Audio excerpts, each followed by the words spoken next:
안녕하세요. 사연에 빠지다의 DJ 민영입니다. 오늘도 두 가지 사연 준비되어 있는데요. 재미있게 들어주시고요. 구독과 좋아요 버튼도 눌러주세요. 그럼 오늘의 사연 바로 만나볼게요. 안녕하세요. 저는 이혼하고 하루하루 다시 태어난 기분으로 살고 있는 40대 돌싱녀입니다. 이혼을 경험하신 분들이라면 누구라도 공감하시리라 생각합니다만 사람이 이혼까지 결심하는 게 결코 쉬운 일이 아니잖아요. 그런 만큼 누구보다 인생 풍파를 겪을 만큼 겪은 분들이 아마 돌싱분들이 아니실까 하는 생각이 드네요. 저 역시 이혼을 결심하기까지 정말이지 속이 썩어 문드러지는 줄 알았어요. 그래서 아무래도 그때부터 이 채널에 마음을 붙이게 된 게 아닐까 싶기도 하네요. 여기 사연을 보내시는 분들은 살면서 모진 일을 겪더라도 결국에는 슬기롭게 그 위기들을 다 이겨내고 성공하는 인생을 사시는 분들이니까요. 저도 여러분들 사연을 들으면서 얼마나 카타르시스를 느꼈는지 몰라요. 그래서 저는 망할 전 시댁 식구들 나락으로 보내고 강명 찾은 제 사연을 들려드릴까 해요. 저는 아들만 둘 있는 집에 막내 아들하고 결혼했어요. 결혼하기 전에 집에 하는 꼴을 보고 일찍 눈치를 챘어야 하는데 전 남편은 호구도 그런 호구가 따로 없었습니다. 전 남편은 거의 월급제로 제 본가에 갖다 바치고 있었어요. 데이트할 때 엄마한테 용돈을 받아야 한다는 전 남편 말에 얼마나 기함을 했는지 몰라요. 다 큰 성인이 집안에 빨대 꽂히는 줄도 모르고 월급 봉투채로 집에 뺏기고서는 제 여자친구한테 용돈 모자라서 데이트 못하겠다는 말을 하는 게 이게 말이 다 되는 일입니까? 하기야 저런 놈이 좋다고 결혼까지 한 제가 가장 말도 안 되는 인간이었겠네요.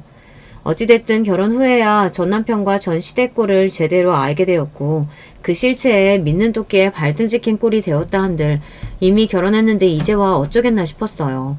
곰곰이 생각해보면 결혼 전에 징조가 한두 개가 아니었는데 사랑에 눈멀었다는 이유로 그걸 깡그리 무시하고 그런 놈이랑 결혼했으니 제 발등 제가 찍은 거나 마찬가지다 싶었어요. 요새 결혼한 커플 중 한 커플은 이혼한다지만 그게 제 일이 되면 또 그렇게 쉬운 일이 아니잖아요. 저 역시 그때만 하더라도 이혼녀가 되는 게 시댁 식구들이랑 그 궁상을 떨며 사는 것보다 더 무섭게 느껴졌습니다. 그나마 다행인 게 결혼할 때 분가 약속만은 확실하게 받아뒀다는 점이에요. 처음에는 당연하게 제 부모랑 같이 살자는 말을 하는 전 남편 말에 기함을 했습니다. 우리 엄마랑 같이 살면 밥도 맛있게 잘해주실 거고 살림도 해주실 텐데 너도 좋지 않겠어? 지금 그걸 말이라고 해? 너한테야 밥 맛있게 해주고 살림해주는 엄마겠지. 나한테는 시어머니가 되실 텐데. 너 정말 내가 네 말대로 니네 엄마한테 밥 받아먹고 살림해달라고 하면 그건 또 싫을 거잖아. 너 보면 은근 역지사지가 안 되더라. 그러면 우리 엄마도 밥 맛있게 잘해주고 살림 잘해주니까 우리 엄마랑 같이 살자. 에이, 우리 엄마랑 장모님은 다르지. 그럼 나한테도 우리 엄마랑 시어머니는 다르지. 학과 얘기 한 번만 더 하면 너랑 결혼 없던 걸로 할 테니까 그렇게 알아. 전에 없이 단호한 제 태도에 결국 전 남편은 학과를 포기했습니다. 그때 학과가 아니라 결혼을 포기하게 만들었어야 하는 건데 그때는 제가 남편을 이겼다고 크나큰 착각을 하고 앞으로의 결혼 생활도 제 뜻대로 돌아가리라고 생각했죠. 사람이 이렇게 자기 일에는 한 치 앞도 내다보기가 어렵습니다, 여러분. 결혼하고 나서는 당연히 전 남편 월급 봉투부터 저희 공동 통장으로 돌리는 일부터 했습니다. 이 당연한 일에도 전 시어머니는 불만이 많은 듯 했습니다. 얘가 너랑 결혼하기 전까지는 돈 문제 가지고 불평불만 한 적이 단 한 번도 없었는데 너랑 결혼하자마자 이렇게 월급부터 쏙 빼가니 솔직히 내 입장에서는 야속하구나. 야속? 지금 이 상황에서 야속이 할 말입니까? 그렇게 아들 월급이 탐이 났으면 아예 며느리 볼 생각을 하지 말지 그러셨어요. 그랬으면 저도 좋고 나도 좋았을 거 아닙니까? 그래도 제 자식 총각으로 늙어주는 건 싫으신 모양이었나 봐요. 며느리라기보다는 그저 제 손주 낳아주고 당신 말씀에 토달지 않고 고분고분 살아주는 눈먼 여자 하나 드리고 싶으셨던 거죠. 세상에, 그럼 저희는 뭐 맞고 살아요, 어머니. 어머니 그렇게 말씀하시면 제가 다 야속하게 느껴져요. 저희도 입에 풀칠은 해야죠. 어머니가 저희 먹여 살려주실 건 아니잖아요. 저렇게 뻔뻔스러운 시어미를 상대하려면 눈치 없는 척 창피한 부분을 제대로 긁어주는 것 외에는 별다른 방법이 없었습니다. 저도 수치를 알면 제가 한 말이 창피한 거라는 것 정도는 알아채겠죠.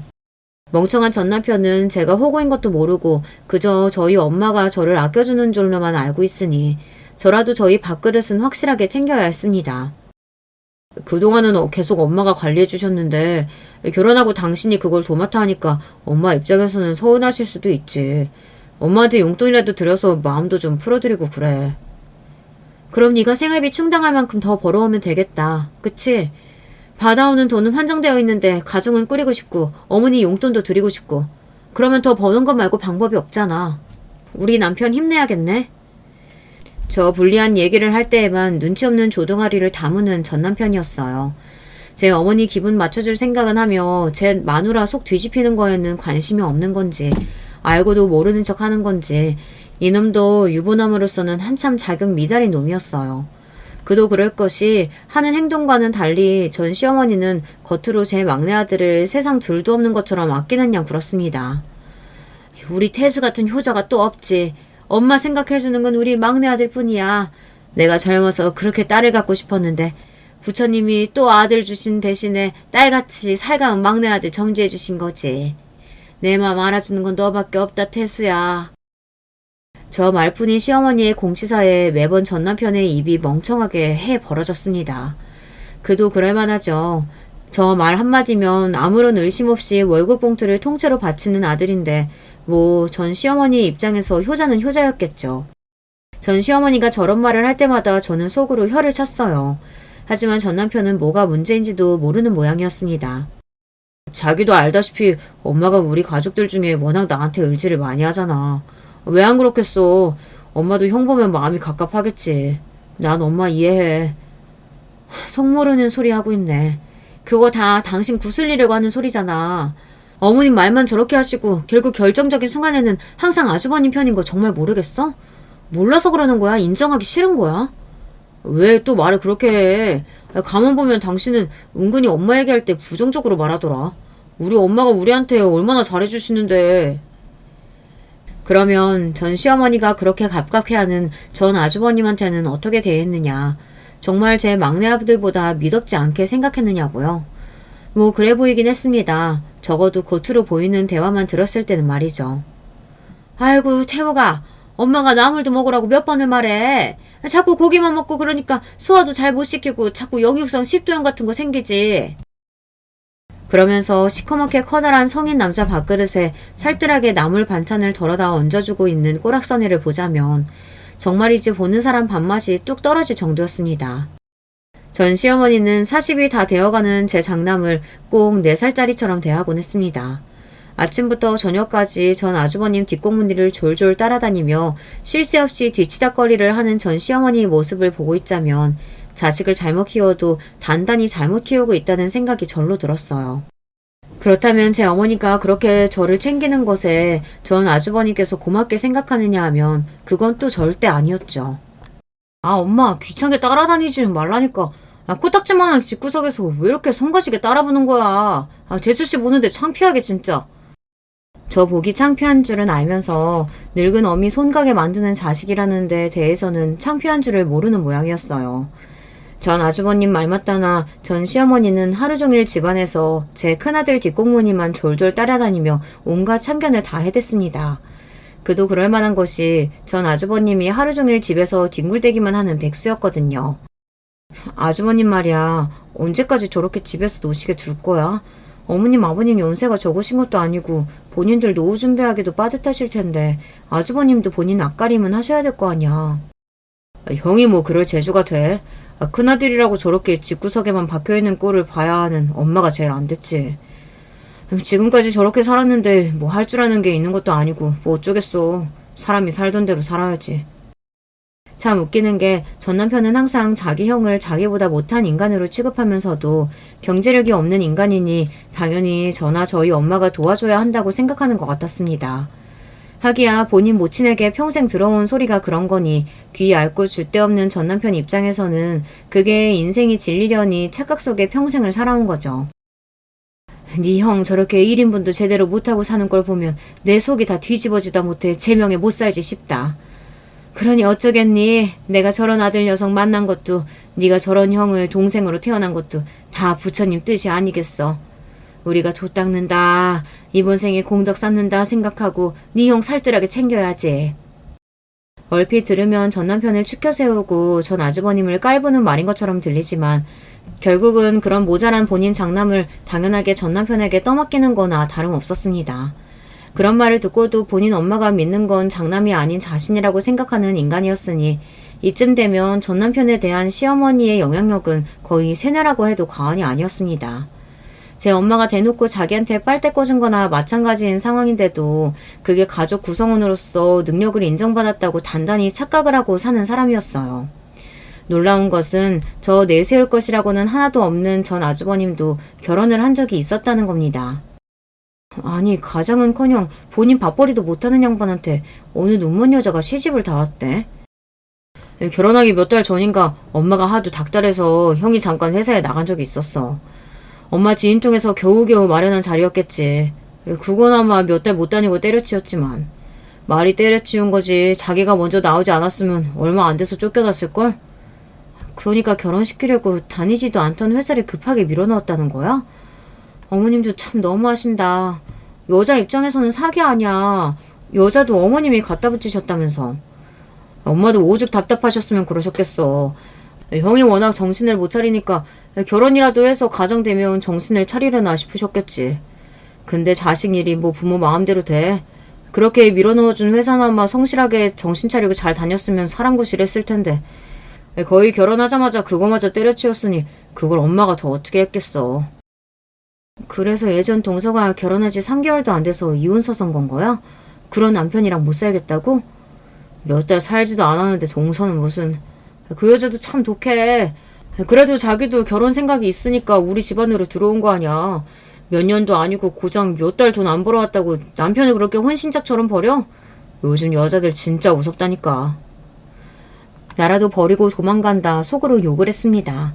밖에 나가서는 저가 뭐 하나라도 손해볼까 싶어 눈에 쌍심지를 켜고 달려드는 인간이 왜 본인 본가 식구들 일만 끼어들면 저렇게 천지분간을 못할까 기가 막힐 노릇이었어요. 아니 생각을 좀 해보세요. 멀쩡히 회사 잘 다니는 인간인 줄 알았는데 정작 시집와서 보니 남편이란 작자는 태어나서 일이라는 걸 제대로 해본 적도 없는 인간이었어요.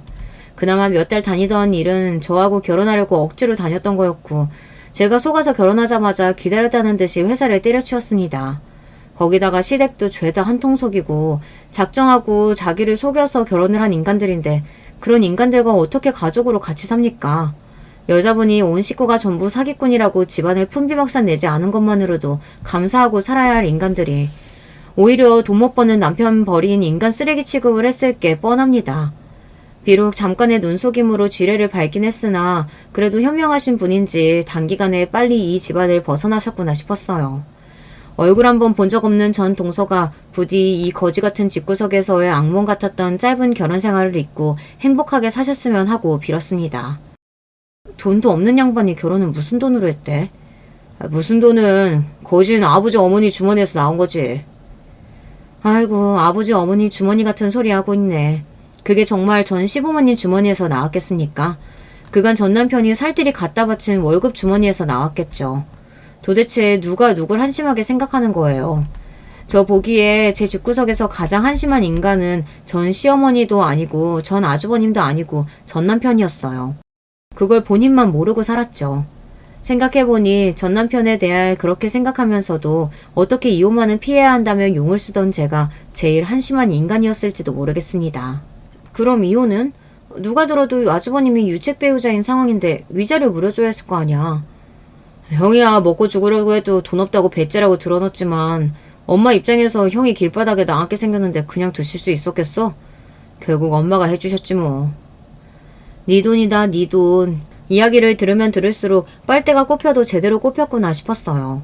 제 못난 형 결혼도 시켜줘 이혼도 시켜줘. 그렇게 뜯겨놓고도 형은 못난 자식이고 저는 부모가 의지할 수 있는 잘난 자식이라고 철석같이 믿고 있는 꼴을 보면 저 정도면 이제 자기 합리화에 가까운 거 아닐까 싶더라고요. 그렇게 짧은 결혼 생활과 거의 동시에 끝난 전 아주버님의 짧은 경제활동은 그 이후로 쭉 멈춰져 있었습니다.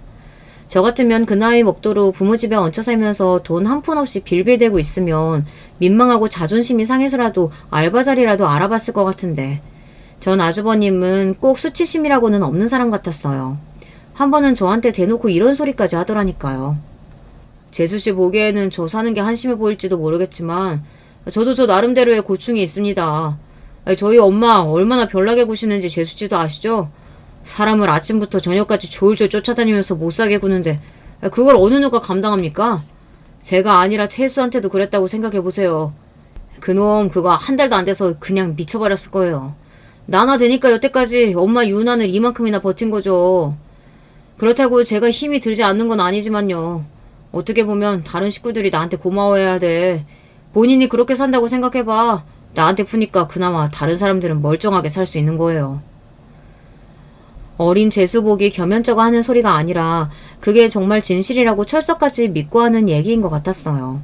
그러니까 저 논리대로라면 본인이 감당해주지 않으면 식구 중 누구라도 본인 꼴을 대신 당해서 일상생활을 할 수 없었을 테니 자신이 가족들에게 받는 건 마치 정당한 보상이라도 되는 듯한 말이었어요. 이게 도대체 무슨 궤변입니까? 그렇게 집에서 제 모친에게 시달리기 싫으면 나가서 일을 하면 되잖아요. 하다못해 집에만 처박혀 있지 말고 나가서 운동이라도 하면 시간이 오죽 잘 가겠습니까? 생각이 흐르는 방식은 다르지만 자기 합리화만큼은 기가 막히게 해낸다는 점에서 그래도 전 남편과 전 아주버님이 형제가 맞긴 하구나 기가 찼습니다. 그즘 전 남편이 다니던 회사가 갑작스럽게 경영위기를 맞이해 때 아닌 정리해고 바람이 불었습니다. 남편은 정리해고 대상은 아니었으나 회사에서는 정리해고뿐만이 아니라 명예퇴직 신청도 받고 있었어요. 그 대상에는 전 남편도 포함이 되어 있었죠. 어떻게든 전 남편이 회사에 붙어있길 바라던 저의 마음이 조마조마했어요. 결국 전 남편 입에서 기어이 회사를 나오고 싶다는 말이 나왔습니다. 말이 명예퇴직 받는다는 거지 이건 그냥 나가라는 말이나 진배 없어. 요새 회사 분위기가 얼마나 살벌한지 알아? 아무리 그래도 그렇지 당신 사회는 훨씬 살벌하다는 거 몰라? 회사 그만두면 이제 뭐 먹고 살 건데. 남편이 오죽 힘들었으면 회사 그만두고 싶다는 말을 다 했겠어. 당신 부인이 돼가지고 꼭 그렇게 야멸차게 말해야 돼? 아, 이 사람이 얼마나 힘들었으면 그랬을까 좀 공감해주고 위로는 못해줄 망정. 내가 돈 벌어오는 기계도 아니고. 돈 벌어오는 기계였으면 돈을 꼴랑 그것밖에 못 벌어왔겠습니까. 속으로 어처구니가 없었지만 어찌됐든 전 남편을 달래야 했습니다. 물론 나도 그렇게 생각하지. 항상 당신 얼마나 고생하는지 내가 모르지 않지. 그렇지만 사람이 먹고 살려면 생활을 해야 하잖아. 당장 회사 나오면 그때부터 나보다 훨씬 당신이 고달파질 거야. 매일 출근해서 일하던 사람이 수입은 없는데 당장 일할 곳 없으면 얼마나 스트레스 받는 줄 알아? 일을 왜 안 해? 목구멍이 포도청인데 목에서 피날 때까지 일해야지. 왜 어디 일자리라도 미리 알아봐 둔 곳 있어? 내가 그래도 이 회사에서 공으로 시간을 보낸 게 아닌데 경력도 쌓이고 인맥도 좀 쌓였잖아. 나 나오면 지금 회사에서 같이 나오겠다는 후배들도 몇 있어. 그 말에 제가 멈칫했습니다. 그러니까 이 인간 지금 회사 그만두고 본인 사업을 하겠다는 소리 아닙니까? 그 생각이 들자 뒷목이 쭈뼛해지더라고요. 당신 지금 제대로 생각하고 말하는 거 맞아? 그러니까 당신 혼자도 아니고 회사 후배들까지 데리고 나와서 사업을 하겠다는 거야 지금? 사업이 누구 집 애 이름도 아니고 돈이 한두 푼 드는 것도 아닌데 대체 어쩌려고 그런 소리래.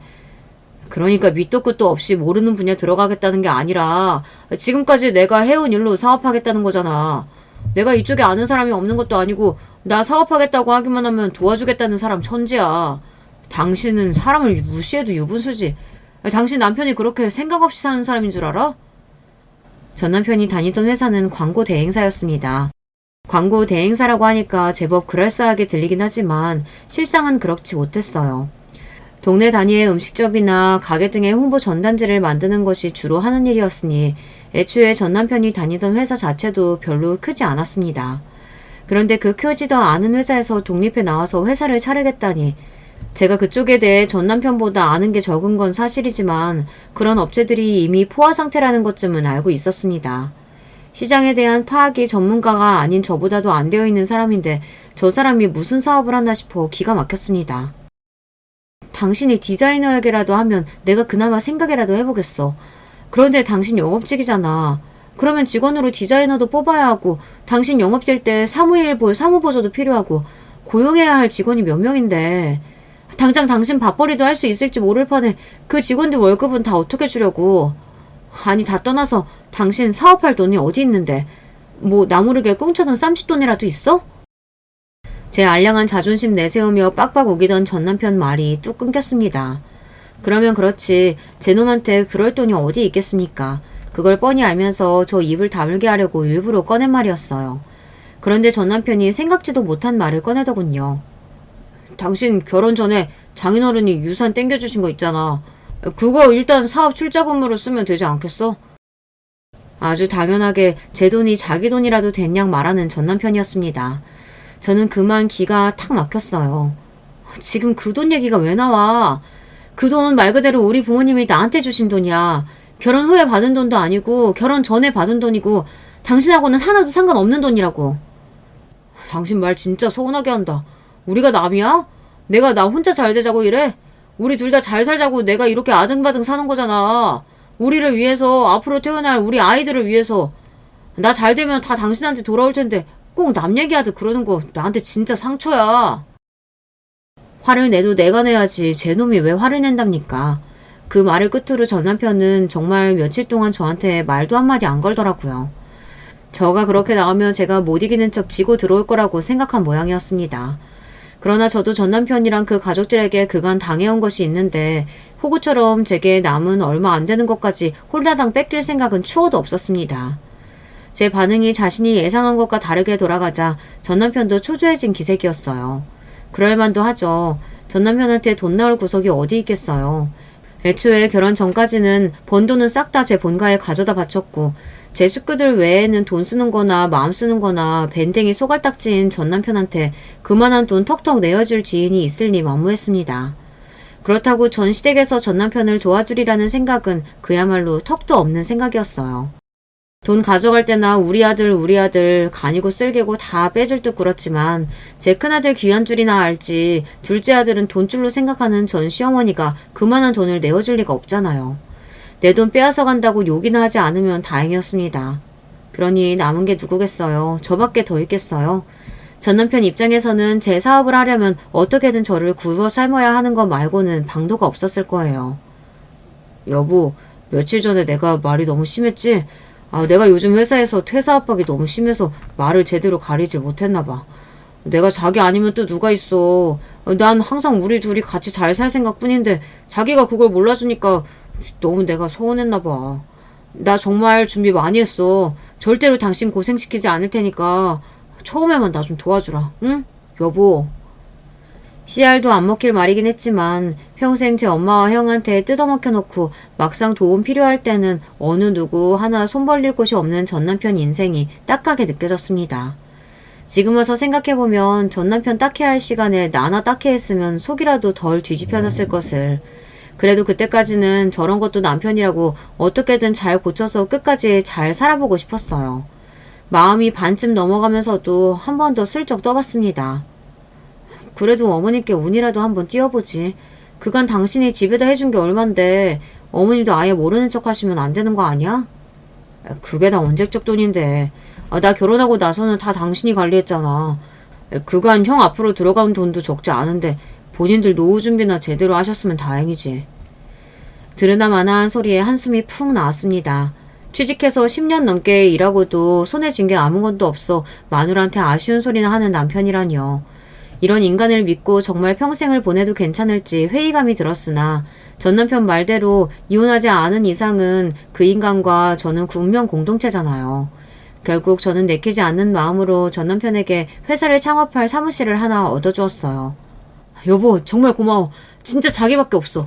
지금은 사무실 한 칸에서 시작하지만 나 이거 정말 크게 키워서 당신한테 꼭 사모님 소리 듣게 해줄 거야. 고마워요, 여보. 택도 없는 소리라는 건 그 말을 들을 때에도 알고 있었으나 그럼에도 좋아서 날뛰는 전 남편을 보니 기분은 나쁘지 않았습니다. 잘 되는 것까지는 바라지도 않을 테니 부디 말아먹지만 말아라 속으로 빌면서 말이죠. 너한테 이런 데 얻어줄 돈이 다 있는지 몰랐네.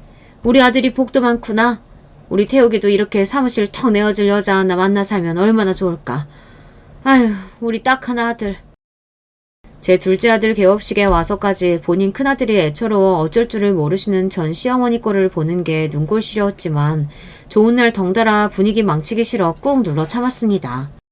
그간 저가 쪽쪽 빨아먹은 아들님이 사무실을 오픈한다는데 화환도 아까워서 작은 꽃다발로 퉁치려 드는 전 시어머니를 보며 같은 손가락인데 왜 저 사람만 저리도 안 아픈 손가락인 건지 다시금 짠해졌어요. 그러고 나서 한동안은 회사 자리 잡느라 눈코 뜰 새 없이 바빠진 전 남편은 얼굴 보기도 힘들어졌습니다. 처음 사업한다고 했을 때는 저 철딱선이 없는 인간을 도대체 어찌해야 하나 한숨이 나올 지경이었는데, 그래도 저도 회사까지 그만두고 제 사업을 시작할 때 저 나름대로는 다부진 각오를 한 모양이었어요. 자정이 다 되어서야 집에 돌아오는 전 남편 얼굴은 하루가 다르게 말라가고 있었어요. 처음엔 웬 되도 않는 사업을 한답시고 내 속을 이리 뒤집나 싶어 신경도 쓰지 않으려 했지만 정이라는 게 참 무섭고 더럽습니다. 사람이 그렇게 고생하는 꼴을 보니 저러다 쓰러지는 건 아닌가 싶어 이것저것 몸에 좋다는 보양식도 챙겨 먹이게 되더라고요. 저도 참 속도 없는 여자죠. 제 나름대로 전 남편 기력을 회복시키겠다고 무진 애를 썼으나 사업 스트레스에 잘 먹지도 못하는 전 남편은 나날이 말라갔어요. 거기다 무더운 계절이 찾아오면서 전 남편은 더더욱 입맛을 잃어갔죠. 보약이라도 한 첩 써야 하나 생각하고 있던 차에 시조모 제사가 다가와 간만에 시댁에 방문하게 되었습니다. 전 남편은 그날도 바빠서 저 혼자 참석하게 되었어요. 그렇게 허리도 못 펴고 실컷 제사 음식을 하고 제사가 끝나기를 기다려 온 가족 상을 다 봐주고 겨우 저도 한술 뜨렸는데 전 시어머니가 또 전 아주버님 얼굴을 쓰다듬고 있더라고요.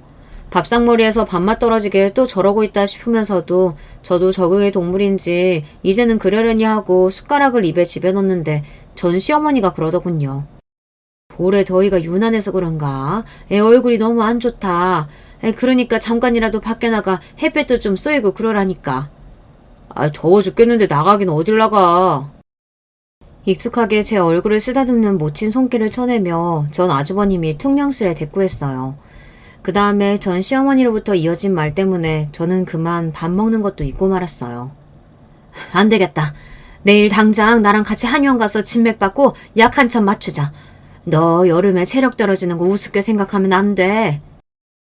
얼굴이 안 좋기는 무슨. 집에 뒤집어져서 해주는 밥 편히 받아먹으며 잘 움직이지도 않아서 못 본 새 살이 더 찐 전 아주버님이었어요. 보약은커녕 지금 들고 있는 밥숟가락도 뺐고 당장 체육관에 보내도 모자랄 지경이었습니다. 그런데 제 전 남편은 어떤가요? 당장 제 둘째 아들은 사업 한번 살려보겠다고 이 시간까지 제사밥도 못 얻어먹으러 오는 판이었습니다. 저 소리를 듣는데 제가 다 서러워서 가슴속에서 뭔가가 울컥 올라오는 기분이더라고요. 저는 숟가락을 탁 내려놓고는 전 시어머니에게 말했습니다. 어머니, 정말 해도 해도 너무하시네요. 태수 씨는 아직 퇴근도 못해서 여기 밥 먹으러도 못 왔어요. 요즘 그 사람 살이 얼마나 빠졌는지 아세요? 보기 딱할 정도예요. 제가 몸에 좋다는 거 아무리 챙겨 먹어도 얼굴이 돌아오질 않아요. 몇 년 같이 산 저도 이렇게 사람이 짠한데 어머니 막내 아들은 안 불쌍하세요? 제가 답지 않게 소리를 버럭 지르자 시댁 식구들이 전부 놀라서 쳐다보더군요. 늘 방관하는 입장이었던 전 시아버지도 며느리 타박에 창피했던지 평소와 달리 말을 못했습니다. 그래, 그거 새아가 듣는데 너무 태우기 편만 들고 그러지 말어. 태수도 우리 귀한 아들인데 새아가가 들으면 얼마나 마음이 안 좋겠어? 아니, 당연히 나한테야 둘 다 귀한 아들이지. 그치만 태수는 네 말 맞다나 이렇게 저를 챙겨주고 살 빠진다고 보양식 해다 바치는 부인도 있잖니. 근데 얘한테는 나 말고 누가 또 있어. 그래서 내가 그러는 거지. 내가 얘 더 예뻐하고 우리 태수 안 예뻐해서 그러는 거 절대 아니다. 너 그거 정말 오해하면 안 돼? 오해는 무슨. 황급하게 제게 변명을 하면서도 끝까지 전 남편에게 보약 한 첩 쥐어주겠다는 말은 하지 않는 전 시어머니였습니다. 그런 전 시어머니의 태도에 저는 빈정이 상할 대로 상해서 밥도 더 먹지 못하고 그만 집으로 돌아와 버렸어요. 제사를 마치고도 저보다 더 늦게 돌아온 전 남편이 그렇게 불쌍해 보일 수가 없었습니다. 본가는 잘 다녀왔어? 몰라. 제 큰아들만 아는 양반들 뭘 잘 보고 왔겠어. 속이 상해서 불어 더 삐딱하게 굳는 저를 보며 전 남편이 타박했습니다. 당신 진짜 그러지 말라니까. 노인네리들이 오죽이나 마음 둘 곳이 없으면 그러겠어. 당신이 우리 집 하나뿐인 며느리인데 그럴수록 더 기분 맞춰드려야지. 그래봤자 결국 엄마가 믿는 건 나 하나뿐이야. 불쌍하게 생각했던 마음이 싹 가시는 소리였습니다. 그래요. 제 주제에 누가 누굴 불쌍해합니까? 그저 제 인생이 가장 불쌍하죠. 다음날 웬일로 전 시어머니가 돈 문제도 아닌데 먼저 연락을 해오셨어요. 시집오고 그렇게 큰 소리를 낸 적이 없던 며느리가 피운 소란에 영 마음이 쓰인 모양이었어요. 예, 그러지 말고 나가서 맛있는 것도 좀 먹고 마음 좀 풀자. 우리가 어디 하루 이틀 볼 사이도 아니고 가족인데 오래 꿍해 있으면 서로 안 좋잖아. 꼭 제가 별것도 아닌 일로 일방적으로 토라져 있다는 듯 말하는 투가 마음에 들지 않았으나 어차피 계속 얼굴 보려면 길게 끌어좋을 것 없다는 말만큼은 저도 동의했기에 전 시어머니의 제안을 수락했습니다. 제 기분이 빨리 풀리지 않으면 결국 본인 손해라고 생각하셨는지 무려 저희 집까지 픽업까지 오셨어요. 전 아주버님이 무거운 몸을 이끌고 손수 운전까지 해서 오셨더라고요. 제가 차에 타자 곧 저희 동네 주변의 외곽으로 빠지기 시작했어요. 그 지역에는 오랜만에 지나가는 거였기에 전에 획했던 곳들에 새 아파트가 줄지어 세워져 있더라고요. 이쪽에 대규모 아파트 단지 들어선다는 얘긴 들었는데 여긴 줄은 몰랐네요. 이쪽이 앞으로 뜬다고 그러던데. 얘는 그건 여기보다 좀 더 서쪽으로 가야 해. 그리고 여긴 별로 메리트 없어. 여기 서남쪽으로 아파트 단지 완공된 쪽이 앞으로 5년 안에 2배까지 뛴다고 하니까 그쪽이 알짜배기지. 어머님 부동산에 별로 관심 없으신 것 같더니 저보다 더 잘하시네요. 아파트 정보 알아봤자 배만 아프지 먹고 죽어도 쓸 돈도 없으니 해당 사항이 없다며 제 앞에서 늘 노래를 부르듯 하던 전 시어머니였기에 저도 모르게 한 말이었습니다. 하기야 둘째 아들 등골을 쪽쪽 빨아 연명한 집안에서 쓸 일이 없는 정보가 맞기는 했죠. 그런데 무심코 한 말에 전 시어머니가 눈에 띄게 당황하더군요. 뭔가 감이 좋지 않았습니다. 왜요? 이제 부동산에 관심이 좀 생기셨어요? 얘는 관심은 무슨 내가 그런 거 안다고 뭐 쓸 데가 있는 것도 아니고 그냥 주변 여자들이 하는 소리나 좀 주워들은 거지 뭐.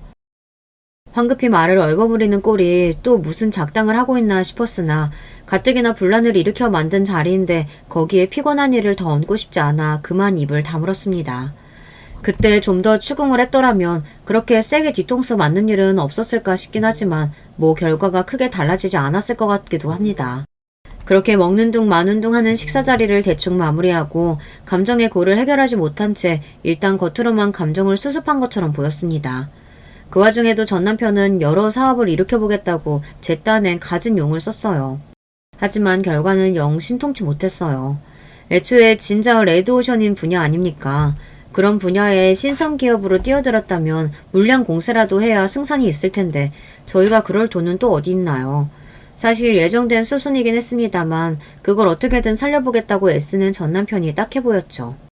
그런데 오랜만에 일찍 들어온 전 남편이 생각지도 못한 소리를 꺼냈습니다. 당신 우리 부모님이랑 같이 사는 거 어떻게 생각해? 그게 무슨 소리야? 나랑 결혼할 때 약속했던 거 잊었어? 너무 그렇게 화만 내지 말고. 화를 내는 게 아니라 당신 하는 말이 너무 황당하니까 그렇지. 애초에 나랑 결혼하면서 약속한 것 중에 지켜진 게 그거 달랑 하나인데 그걸 걸고 넘어지니 내가 흥분을 안 하게 생겼어? 그리고 아주버님이랑 잘 지내고 계신데 갑자기 무슨 합가 얘기야. 그 말에 대번 전 남편 표정이 부르퉁해졌습니다. 그러니까 말이야. 형은 이때까지 부모님이랑 실컷 살았잖아. 나도 자식인데 부모님 정 좀 받으면서 좀 편하게 살 수도 있는 거 아니야? 제 놈만 편하게 받는 제 부모님 정이겠죠. 한동안 불쌍하게 굴어서 잊고 있었는데 원래 이렇게 제 속을 뒤집는 놈이었습니다. 안 돼. 난 분명히 말했어. 절대 안 돼. 더 이야기를 들어보지도 않고 안방문을 쾅 닫고 들어갔습니다. 누가 말려 죽일 일 있습니까? 지금 이렇게 떨어져 사는데도 화병 안 걸리는 게 용할 지경이었어요. 다시 한번 저런 개소리 짓거렸다가는 정말로 가만두지 않으리라 결심했습니다. 그렇게 냉전 속에서 며칠이 더 지나고 저는 시댁 행사 때문에 내키지 않는 발걸음을 하게 되었어요. 얼마 전 제사 때의 분란에 며칠 전 전 남편의 턱도 없는 소리까지 시댁에 가고 싶지 않은 마음이 만만이었으나 제가 그 집 며느리인 이상 할 도리는 해야 했죠. 그렇게 조금이라도 늦게 가고 싶어 느릿느릿 걷고 있는데 시댁 근처에 전 시어머니와 친분이 있는 부동산 사장님이 저를 알아보시고는 아른 체를 하셨어요.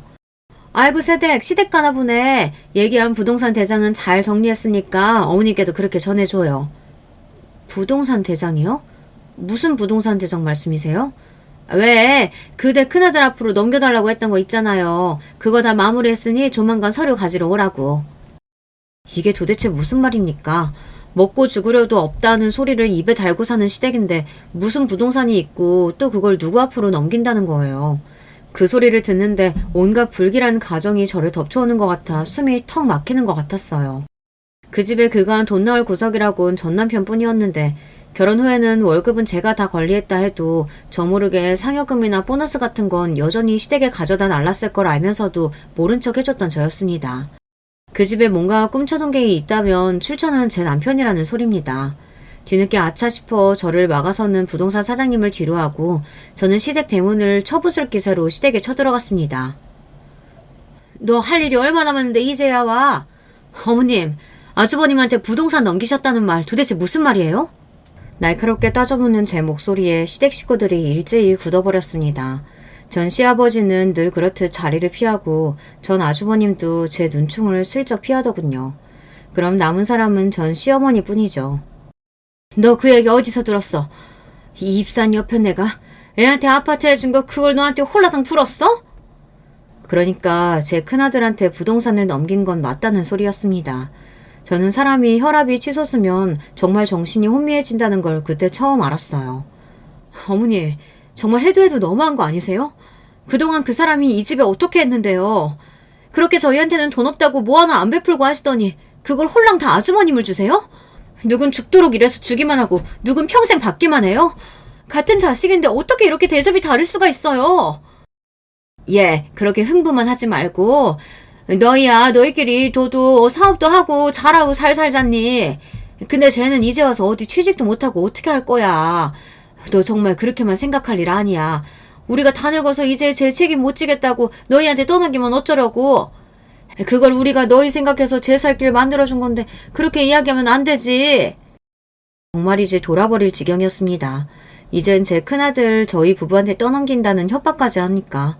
사람이 선을 넘어도 정도가 있지 이건 정말 해도 너무하잖아요. 어머님, 어떻게 그런 말씀을 하실 수가 있어요? 우리도 우리 입장에선 전 재산 걸고 너희의 앞길 정리해준 거야. 고맙게 생각해도 모자를 파네.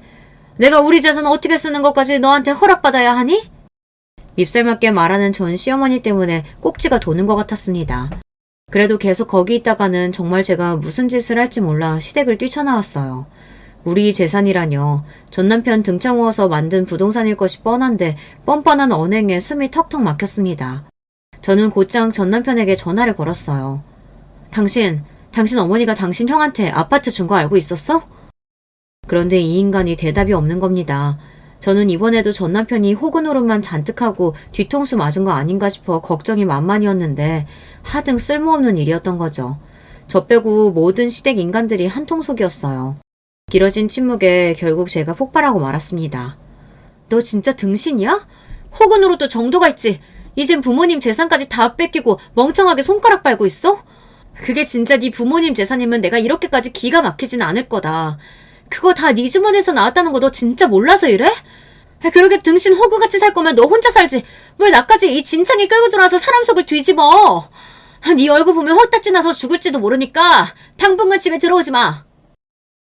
그렇게 빽 소리를 지르고는 전화를 끊어버렸습니다. 이제 불쌍한 걸 넘어서 전 남편 꼬라지만 봐도 짜증이 솟구칠 것 같았어요. 도대체 저런 인간을 데리고 어떻게 평생을 살란 말입니까?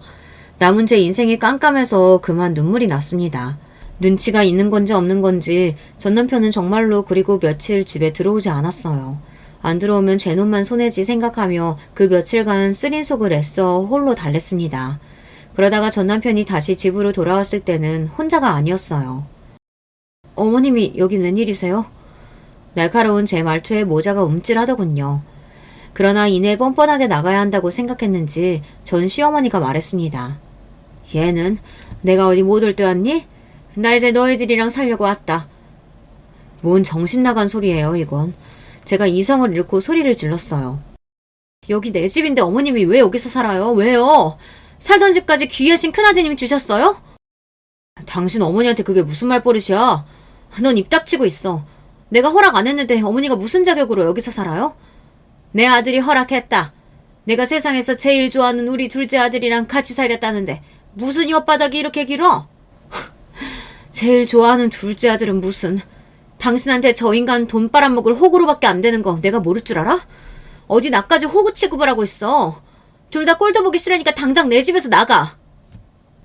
이게 진짜? 순간 눈앞에 불이 번쩍하더니 제 목이 획 돌아갔습니다. 전 남편 놈이 그 씹어먹어도 모자랄 놈이 제 얼굴에 손을 댄 거였습니다. 그래도 저는 그간 제 집에서 물주 취급이나 당하는 제 놈이 안타깝다고 불쌍해했더니 처음부터 그놈한테는 제가 아니라 저 얌체 같은 시댁 식구들만이 가족이었던 거죠. 그 생각이 드니 도대체 그동안 제가 뭘 위해 이 지긋지긋한 결혼 생활을 지속한 건지 속에서 천불이 나 견딜 수가 없었어요.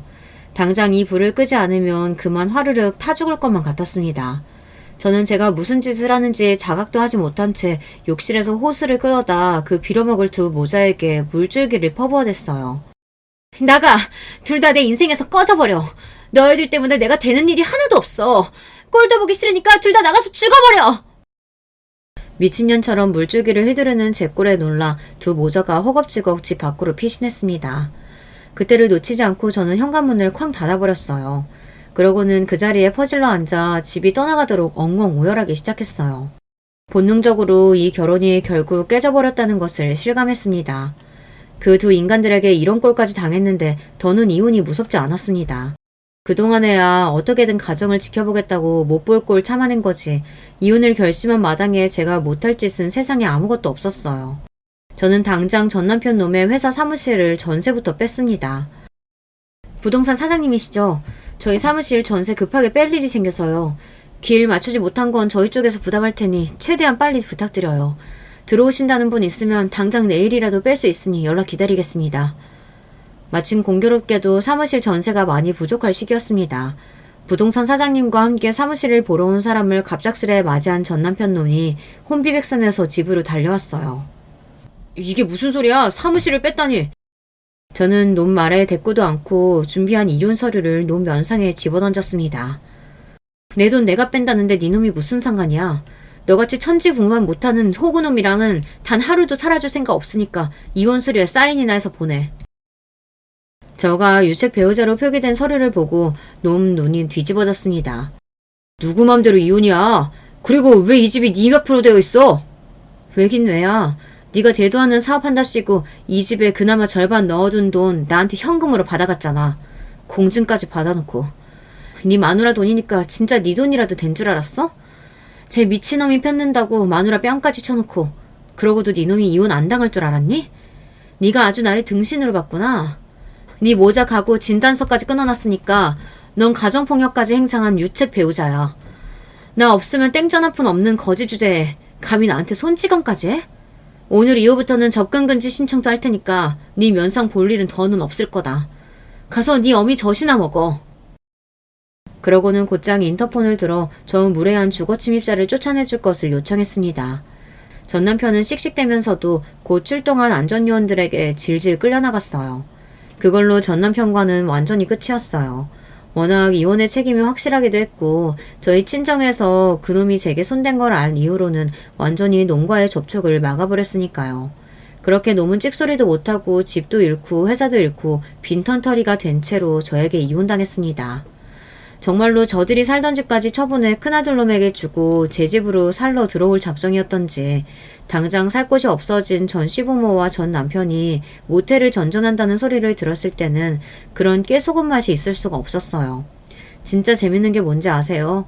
제 부모한테 아파트까지 받은 귀하신 큰아드님이 제 부모 모시기 싫다고 새 아파트 문도 안 열어줬다는 거예요. 근처 사는 친구가 전 시어머니가 그 집 문 앞을 두드리고 생 난리가 아니었다는 소리를 듣는데 자식 새끼 한번 잘 키웠다 싶더군요. 그래서 그 모자란 전 아주버님이 그 집이나마 잘 지켜냈냐고요. 그 멍청이가 무슨 바람이 불었는지 어디서 주식 투자 정보를 잘못 물어와서는 주택 대출까지 받아 투자했다 원금을 홀라당 날려먹는 바람에 그 아파트가 경매로 날아갔다는 소식을 들은 게 제가 마지막으로 듣게 된 시댁 소식이었습니다. 그 집 멍청한 건 아무래도 대대로 내려오는 유전자가 아닌가 싶습니다. 그것들 꼴을 안 보고 사니 세상 근심이 다 사라진 것 같아요. 내려놓으면 일이 편안한 것을 뭐 한다고 그렇게 이혼년 안 되어보겠다고 내 인생 갉아먹으며 아등바등 살았나 모르겠어요. 결혼도 서로 위로해주는 사람들끼리나 좋은 거죠. 이혼하면 세상 무너지는 줄 알았는데 막상 살아보니 그런 것도 아니었고요. 더러운 꼴 볼 일 없으니 확실히 정신건강은 훨씬 좋아진 것 같습니다. 제 지긋지긋한 전남편과 전 시댁 탈출기는 이쯤에서 마무리할게요. 제 다이나믹한 결혼 이야기 끝까지 들어주셔서 감사합니다. 안녕하세요. 저는 지금 강원도에 살고 있는 노인네입니다. 어찌어찌 살다 보니 벌써 나이가 70을 훌쩍 넘게 먹었네요. 정말 한 거 없이 나이만 먹은 기분입니다.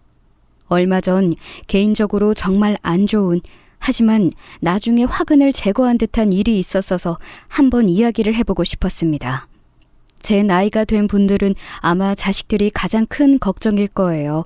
누구나 그렇죠. 다 내 속으로 낳은 자식이라지만 절대 다 같은 자식이 아니랍니다. 어떤 애는 정말 내 생각만 하면서 어떻게든 잘 모시려고 하고, 어떤 애는 내 돈을 긁어갈 생각만 하죠. 아니, 돈만 긁어가면 다행이게요. 부모를 아예 갖다 버리려고 들기도 하잖아요. 지금 생각해도 화가 나면서 서글퍼지기도 하는 일입니다. 저는 20 남짓 아주 예쁘던 시절에 결혼해서 아들을 둘 낳았어요. 3살 터울이었는데 둘 다 지금은 나이가 많죠. 그중 장남은 애가 정말 착했어요. 원래 공부도 아주 잘하고 굉장히 영리한 애였는데 저희가 사정이 아주 어려워서 공부를 길게 못 시켜서 한이 되었던 아이였죠.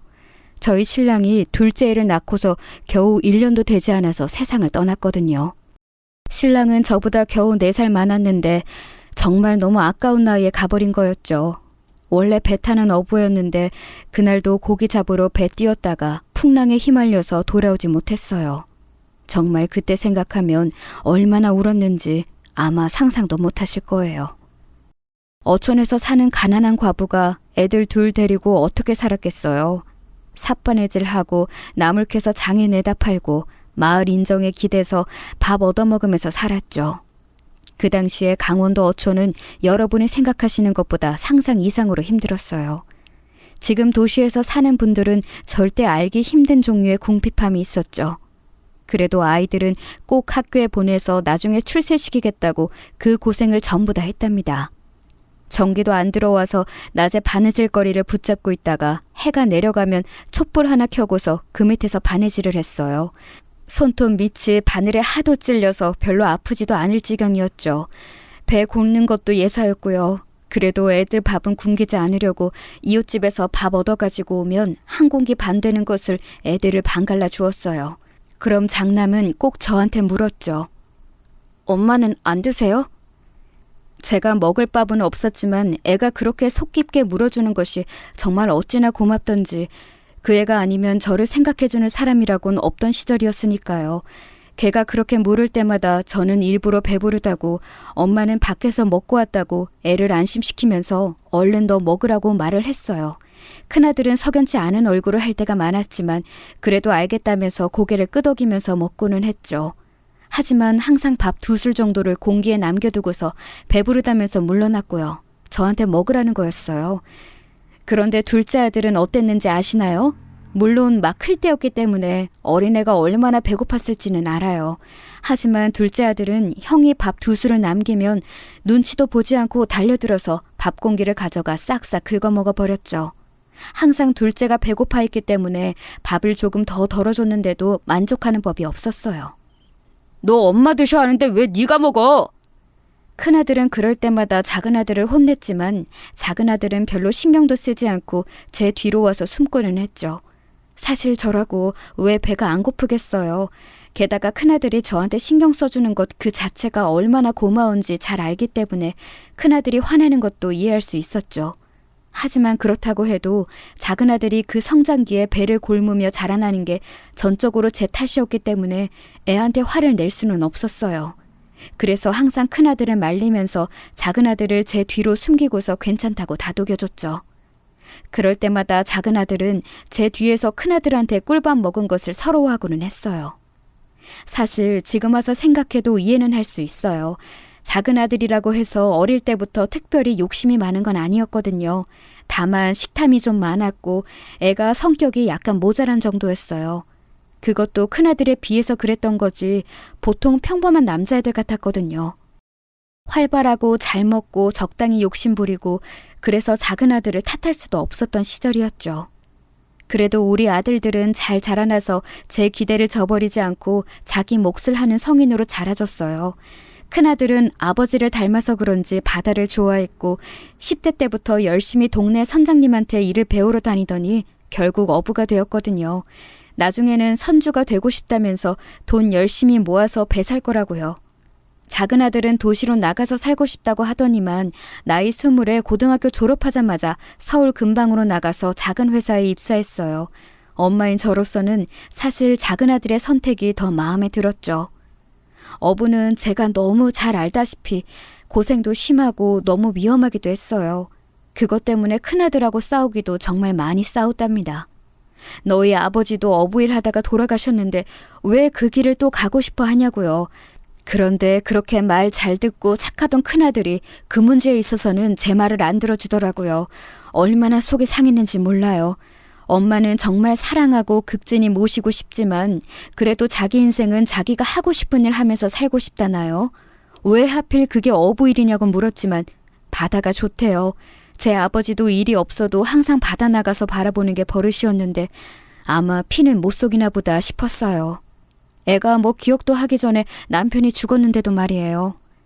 그래도 아들들이 돈을 벌면서 자리를 잡고 나니까 조금 상황이 나아졌어요. 작은 아들은 도시에서 사느라고 쪼들려서 집에 돈을 보내지는 못했지만 그래도 생활비나 용돈을 달라고는 안 해서 그것만으로도 조금 여유가 생겼었죠.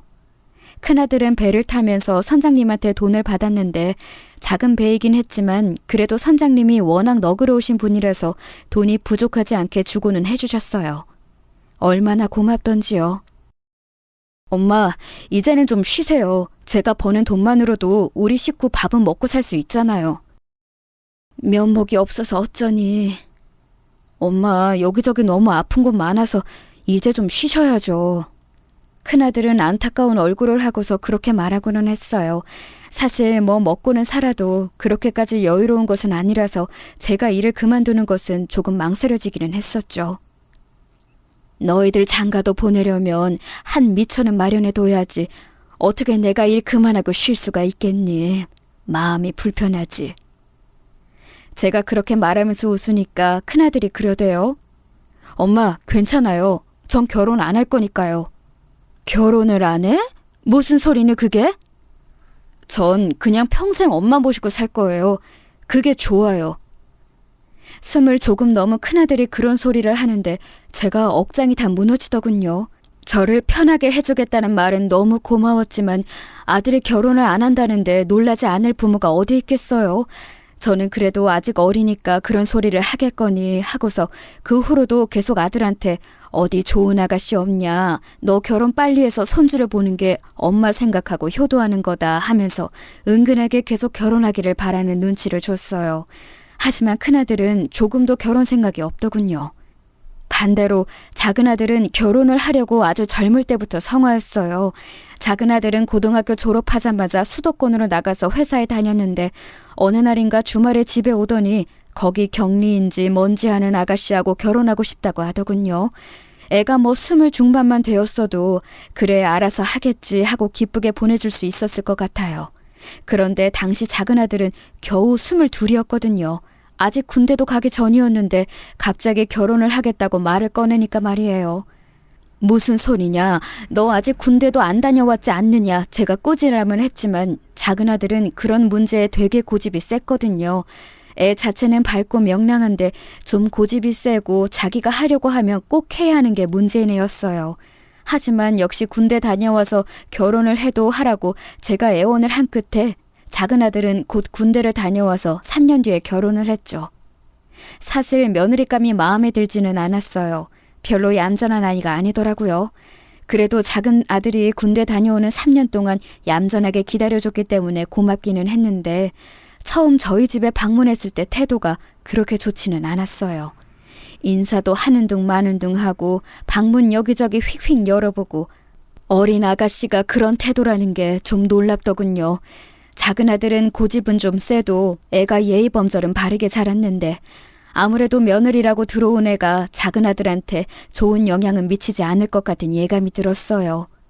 그래도 뭔가 치명적으로 꼬투리를 잡을 만한 문제는 없었기 때문에 그리고 저희 집 역시도 그리 잘 살지 못하고 내놓을 것 없는 집안이었기 때문에 별다른 반대는 하지 않고 결혼을 시켰죠. 아유, 결혼을 하면서도 바라는 게 어찌나 많던지. 작은 아들이 20대 중후반이 되어서 결혼했기 때문에 그 당시 큰아들이 제법 바닷일을 하면서 자리를 잡은 상태였거든요. 밑으로 들어가서 일하던 선장님도 돈을 잘 버셔서 배도 조금 큰 걸로 사셨고, 큰아들은 그 밑에서 바로 사람들 두세 뿌리면서 일하는 위치였고요. 한번 나가서 고기를 많이 잡아오면 돈이 제법 크게 들어오고는 했죠. 사실 바닷일이 잘 풀리니까 돈이 제법 되더라고요.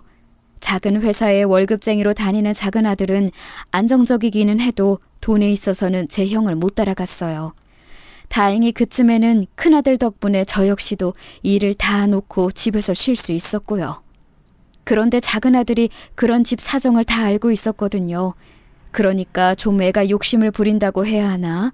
아무래도 며느리 때문인 것 같기는 했어요. 엄마, 저 집 하나는 해주실 거죠? 뜬금없이 무슨 소리니? 우리가 무슨 돈이 있다고. 돈이 왜 없어? 형 잘 벌잖아요. 그렇게 잘 버는데 여태까지 저 결혼용으로 뭐 안 모아놓으셨다는 건 아니죠? 작은 아들은 며느리감을 데리고 와서 주말에 함께 식사를 하면서 그런 소리를 하더군요. 저는 조금 놀라서 아들을 봤어요. 옆에 함께 앉아있던 큰아들은 눈을 찌푸리고서 작은 아들을 봤지만 그래도 옆에 재수 씨가 있으니 별다른 말은 하지 않았어요. 요즘 집 하나 없이 결혼하는 사람이 어디 있어요. 작은 거라도 하나 해주셔야죠. 집사람 사돈 어른 쪽에서 혼수해 주신다니까 집은 해주세요. 작은 아들은 마치 통보라도 하듯이 그런 소리를 했어요. 며느리는 새침한 얼굴로 앉아서 다른 말을 덧붙이지 않고 밥만 깨작거리고 있더라고요. 저는 좀 어안이 벙벙했지만 요즘 결혼하는 젊은이들은 다들 그런가 싶어서 그냥 알겠다고만 했죠. 나중에 큰아들이 한숨을 쉬었지만 그래도 여태까지 작은 아들을 고생시키며 키운 것이 미안해서 집을 해주었어요. 물론 그 과정에서도 굉장히 트러블이 많았죠. 작은 아들은 역세권에 있는 신축 아파트를 원했지만 저희는 그렇게까지 해줄 만한 여력은 전혀 없었어요. 수도권에 있는 작디 작은 빌라 하나를 해주는 것도 허리가 휠 정도였죠. 큰아들은 더 일을 늘려야 했고 저도 부업에 손을 대야 했고요. 작은 아들과 며느리는 일단 집을 받고서는 고맙다며 인사는 했지만 그렇게 크게 기뻐하거나 하지 않았어요. 그것 자체가 너무 속이 상하기도 했죠. 내가 아무리 노력해도 저 아이들한테는 별게 아니구나 싶었어요. 솔직히 말하면 사는 내내 이런 식이었어요. 작은 아들은 결혼한 이후에도 집에서 틈만 나면 돈을 가져가려고 했었죠. 며느리는 결혼하자마자 회사에서 일하는 걸 그만뒀고요. 아들 역시도 겨우 10명도 되지 않는 직원이 있는 작은 회사가 마음에 들지 않았던지 다닌 지 10년을 채우지 못하고서 그만두었어요. 하기사 그 정도면 많이 다니기는 했는데 이직을 잘했다면 모르지만 아예 그만두고서 자기 사업을 하고 싶다고 하더라고요. 그때 나이 30이 넘었을 때였으니 뭐 엄마라고 제가 하지 말라고 말릴 수 있는 나이도 아니었고 당연히 알아서 하겠거니 했어요. 그런데 그게 그렇지가 않더군요. 사업이 잘 되었으면 모르는데 잘 안 되니까 집에서 돈을 야금야금 가져갔어요. 큰아들이 돈을 열심히 벌고 저는 젊은 시절에 구두쇠처럼 살던 기질이 남아있어서 돈을 정말 많이 아껴서 잘 모았거든요. 그러니 집에 그렇게 돈이 없지는 않았는데 작은 아들은 시시때때로 와서 돈을 달라고 했었어요. 큰아들은 못마땅한 얼굴이었지만 작은 아들의 딱한 사정을 듣고서는 한숨을 쉬면서 돈을 내줄 때가 많았죠. 아마 제가 작은 아들이 안 되었어서 큰아들한테 부탁해서 더 그랬을지도 몰라요. 형제간의 우애가 돈보다 중요하다고 저는 그때는 그렇게 생각했었죠. 그런데 결정적으로 사이가 틀어졌던 건이 생겼어요. 저희 집에 밭이 조금 있었는데 사실 거기가 굉장히 쓸모없는 땅이었거든요. 그런데 지역이 개발되면서 그쪽에 마트가 들어섰고 거기서 돈이 좀 생겼어요. 그렇다고 해서 막 엄청나게 받은 건 아니고 적절한 값에 판 그 정도였죠. 그런데 이걸 작은 아들 부부가 안 거예요. 며느리가 전화가 와서 저한테 거의 따지자시피 말하더군요. 아니 어머님, 땅을 파셨으면 파셨다고 저희한테 말씀하셨어야죠. 아니 판지 얼마 되지도 않았다. 너희 오면 이야기하려고 했지. 아주버님이 말씀 안 해주셨으면 아예 모를 뻔했잖아요. 세상에, 그거 돈 저희 얼마 주실 거예요? 순간 말문이 막히더군요. 큰아들이 작은아들하고 통화하면서 무심결에 그런 일이 있었다. 한번 집에 와서 밥 먹고 가라. 이런 식으로 말을 했는데 그걸 듣고서는 벼락같이 저한테 전화해서 땅 팔았으면 돈 내놓으라는 식으로 말을 하는 거였어요. 그때까지는 그래, 어차피 나 죽으면 너희한테 절반 갈 돈인데 뭐 어떠니 싶었지만 그 전화를 받고서 며느리 따지는 소리를 듣는 순간 화가 치밀더군요. 사실 그때까지 꽤 오랜 시간 동안 작은아들 내외한테서 받은 스트레스가 어마어마했거든요. 무슨 일만 생기면 돈 달라, 재산 뭐 없느냐, 다른 부모들은 어떻다더라. 너무 많은 투정을 부려대서 저는 제가 부모가 아니라 무슨 빚쟁이인 줄 알고 살았어요. 그런데 정말 이렇게 부모한테 대놓고 당연하게 돈 갈라서 내놔라 하는 건 아니잖아요. 너희한테 줄 돈 없다. 제가 딱 잘라 말하니까 순간 며느리가 전화 저쪽에서 조용해지더라고요. 뭐라고요, 어머님? 잠시만. 뭔가 제가 잘못 들은 것 잘 들었어. 이젠 너희한테 돈 안 줄 거다. 내가 무슨 빚쟁이니? 어머님? 너희가 지금까지 가져간 돈만 해도 아파트 2채는 사고도 남았겠다. 대체 무슨 생각으로 나한테 계속 너희한테 돈을 내달라고 요구하는 거니? 심지어 내 돈도 아니야. 너희 아주버니가 벌어오는 돈인데 대체 정신이 있는 거니 없는 거니? 저는 며느리한테 전화로 마구 쏘아붙였어요. 제가 며느리한테 말을 험하게 한 것은 그때가 처음이라 그런지 며느리는 당황해서 제대로 대답을 못하더군요. 그동안 저희 집에서 가져간 돈을 하나씩 꼽아보면서 대체 무슨 빚쟁이냐고 소리를 지르고 전화를 끊어버렸죠. 화가 나서 씩씩거리고 있는데 그때 집에서 쉬고 있던 큰아들이 제 전화 소리를 듣고 방에 와서 무슨 일이냐고 궁금해하며 묻더군요. 그래서 저는 큰아들을 붙들고 조금 속 이야기를 했어요. 저는 나름대로 작은아들도 너무 예뻐하면서 키웠고 애도 나쁘지 않게 자라났다고 생각했는데 결혼하고서 대체 왜 저렇게 되었는지 알 수가 없었거든요. 큰아들은 복잡한 얼굴을 하고서 저를 위로하고 있었죠. 사실 저도 정말 한계였는데 그동안 엄마 봐서 걔한테 돈 주고 있었던 거였거든요. 엄마 모르게 뒤로도 저한테 더 달라고 한 적도 있었어요. 뭐? 정말 미쳤구나. 그걸 또 더 줬어? 예, 뭐 사업 위험하다고 어쩌고 하는데 뭐 별수가 있나요. 하지만 이제는 주지 않으려고요. 그래, 나도 이제 한계다. 어쩌면 저렇게 뻔뻔할 수가 있니? 작은아들은 그날 저녁 전화가 와서 대체 왜 그러냐고 평소와 뭐가 다르냐고 한참이나 투덜대더군요. 사실 걔 입장에서야 황당할 수 있죠. 평소처럼 자기 쪼들린다고 내놓으라고 한 것뿐인데 갑자기 엄마와 형이 돌아서서 화를 내고 있으니까요. 그동안 쌓인 게 얼마큼인지를 아예 모르는 눈치더라고요. 하지만 저희는 계속 차갑게 대했고 그 이후로 그래도 저한테 사근사근하게 대하던 며느리의 태도도 완전히 달라졌어요. 작은아들 역시 마찬가지였죠. 처음에는 그래도 저하고 대화를 해서 마음을 돌려보려고 하는 게 느껴졌지만 그거 자체가 좀 소름이 돋더라고요. 한번 마음이 돌아서니까 아예 이제 돈 관련된 이야기를 꺼내면 네가 그러면 그렇지 하는 마음으로 보게 되었어요. 그렇게 완전히 서로 마음이 돌아선 채로 살았어요. 뭐 이렇게 간단하게 이야기를 줄이는 거지만 진짜 많은 일들이 있었거든요. 내가 정말 부모가 맞나 싶을 정도로 작은 아들 부부 태도가 달라지더군요. 아예 재산을 나눠줄 생각이 없어 보이니까 작은 아들은 고향에 내려오지도 않았고 며느리도 저를 안 볼 기세로 모른 척했죠. 가끔 전화통화나 하는 게 전부였어요. 그나마 전화통화 자체도 기분 좋게 끝나는 경우가 거의 없었고요. 그런데 이제 작은아들 부부한테서 손자 둘을 봤거든요. 다른 건 몰라도 손자들은 보고 싶잖아요. 그것 때문에 세월이 지나면서 제가 가끔 약해졌죠.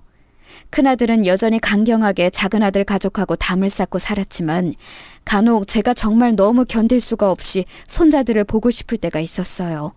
큰아들은 결혼을 하지 않고 혼자 살았기 때문에 저한테 더 신경 쓰고 다정하게 대해줄 수 있었지만 손자에 대한 그리움은 늘 있었죠. 큰 손자가 20살이 되어서 대학에 들어갔다는 소식을 듣고서는 제가 용돈과 대학 1년 등록금 명목으로 좀 큰 돈을 송금하기도 했어요. 돈을 받고 나니까 갑자기 작은 아들한테 아주 상냥한 목소리로 전화가 와서 돈 잘 받았다면서 손자를 바꿔주더군요. 손자는 아직 갓 20이라 그런지 순진한 목소리로 할머니 보고 싶다고 등록금하고 용돈 감사하다고 인사를 했어요. 제 아비 어미와는 다르게 예의 바르고 참 좋은 애였죠. 제 큰아버지를 닮았나 싶게 외모도 그렇고 성격도 그렇고 참 바른 애였어요. 그래서 그때부터 고민이 시작되었죠. 작은 아들 내외하고 좀 멀어져 있으면서 그래도 그 애들도 제 자식인데 싶은 마음이 들었고 무엇보다 손자 둘이 제일 마음에 걸렸어요.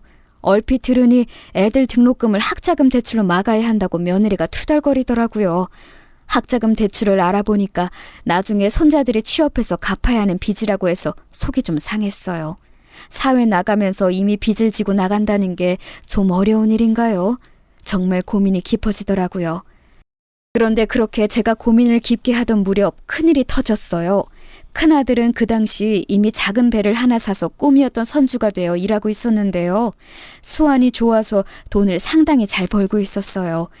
그간 번 돈을 제가 차곡차곡 모아놨기 때문에 겉으로는 검소하게 살았지만 저희 실제 재산은 상당히 많아진 상태였죠. 작은 아들 내외한테 주지도 않아서 세워나갈 돈도 없었고요. 큰아들은 제가 더 나이 먹고 나서 도시에 나가 좋은 집으로 가서 살아야 한다면서 더 바싹 벌어서 모아야 한다고 말하고는 했어요. 저는 그냥 고향에서 쭉 사는 게 낫다. 나이 먹어 나가봐야 뭐 하겠냐고 했지만 큰아들은 달랐어요. 몸 아프면 큰 병원에 가야 하는데 그러면 도시의 좋은 집에서 살면서 병원 근처로 가야 한다고요. 맞는 말이긴 했지만 저는 큰아들이 그렇게 무리해서 일을 하는 것이 불안하기도 했었죠. 날씨가 안 좋은 날은 일을 쉬어야 했어요. 그게 당연한 일이었는데 어느 날은 큰아들이 괜찮을 거라면서 굳이 나서더군요. 물론 새벽에는 하늘이 맑았는데 아들이 나가고 나서 시간이 흐르면서 점점 더 날이 어두워졌어요. 바람이 세게 불고 바다가 뒤집어지는 듯한 날씨의 하루였죠. 그 이후 며칠 동안 큰아들은 돌아오지 못했어요. 저는 울며 불며 작은아들 내외한테 전화를 했고 곧 작은아들과 며느리가 허겁지겁 고향으로 내려왔죠. 제 평생을 지탱해준 큰아들인데 제 아버지와 똑같이 바다에 나갔다가 돌아오지 못한다고 생각하니 정신이 나가버릴 것 같았어요. 왜 하필이면 어부를 선택해서 또 저 매정한 바다에 나가 돌아오지 못하나 원망스러웠죠. 작은아들은 저를 다독이면서 사방팔방 알아볼 수 있는 곳을 찾아봤지만 뭐 바다에서 실종되는 어부가 드문 것도 아니고 다들 난색을 표할 뿐이었어요. 왜 그렇게 숙련된 사람이 그 날씨에 나갔느냐 안타깝다 그 정도의 말밖에 듣지 못했었죠. 작은아들은 제 형이 그렇게 실종되었다는 사실에 충격을 받았는지 제 손을 잡고 하룻밤 눈물을 지으면서 함께 앉아있기도 했어요. 저는 정말 세상이 무너진 것처럼 울지도 못한 채로 방에 가만히 앉아있기만 했죠. 그리고 큰아들이 실종되었다는 사실을 애써 되새기고 있는 저한테 며칠 뒤 며느리가 들어와서 할 말이 있다고 했어요. 무슨 말이니? 버석하게 메마른 얼굴로 묻는데 며느리는 잠시 죄책감이 드는 듯한 표정을 짓더니 이내 원래의 그 새침한 얼굴로 돌아가더군요. 그때부터 이미 조금 안 좋은 예감이 들기 시작했어요. 다른 게 아니라 이제 이 집 비워야 하지 않을까 싶어서요. 이 집을? 왜? 이렇게 큰데 어머님 혼자 계실 필요가 없잖아요. 저희랑 같이 올라가서 저희 집에서 사시는 게 어때요? 싫다. 내가 왜 고향을 떠나니? 하지만 이 집 새놓을 수도 있는데 공과금이랑 세금이랑 어머님이 감당하시기엔 큰 돈이잖아요. 저희는 그거 못 내드려요. 며느리가 딱 잘라 말했어요. 저는 말문이 막히더군요. 사실 지금 사는 집이 중간에 한번 이사를 해서 제법 크고 좋은 단독주택이었어요. 마당도 넓고요. 큰아들이 워낙 부지런했기 때문에 바닷일을 하면서도 마당을 너무너무 잘 가꿔 놓았고 그 덕분에 예쁜 조경을 감상할 수 있었죠. 그런데 제법 크기가 컸기 때문에 세금도 상당히 나가고 정원에 들어가는 물값이나 집안 전체에 들어가는 돈이 상당히 크다고 알고 있었어요. 큰아들이 있을 때는 돈 문제를 전부 큰아들이 처리했기 때문에 제가 정확하게는 몰랐지만 말이에요. 그 돈을 이제 아무런 수입도 없는 제가 낼 수는 없었죠.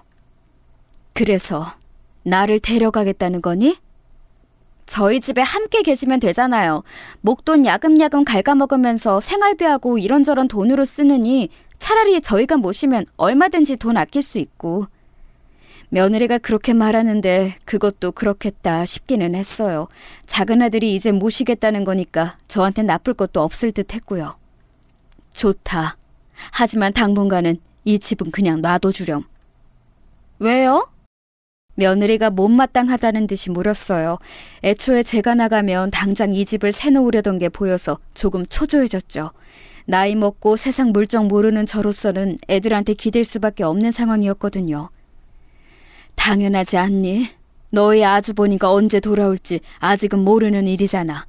실종된 지 얼마나 되었다고. 아휴, 바다에 나가서 태풍 만난 날인데 그게... 며느리는 가당찮다는 얼굴로 한 소리를 하려다가 제 얼굴을 보고서는 입을 얼른 다물었어요. 며느리가 하려던 말은 끝까지 듣지 않아도 알 수 있었죠. 제가 생각해도 큰아들이 다시 돌아올 확률은 아주 낮았으니까요. 하지만 부모 마음이라는 게 절대 그럴 수가 없는 노릇이었죠.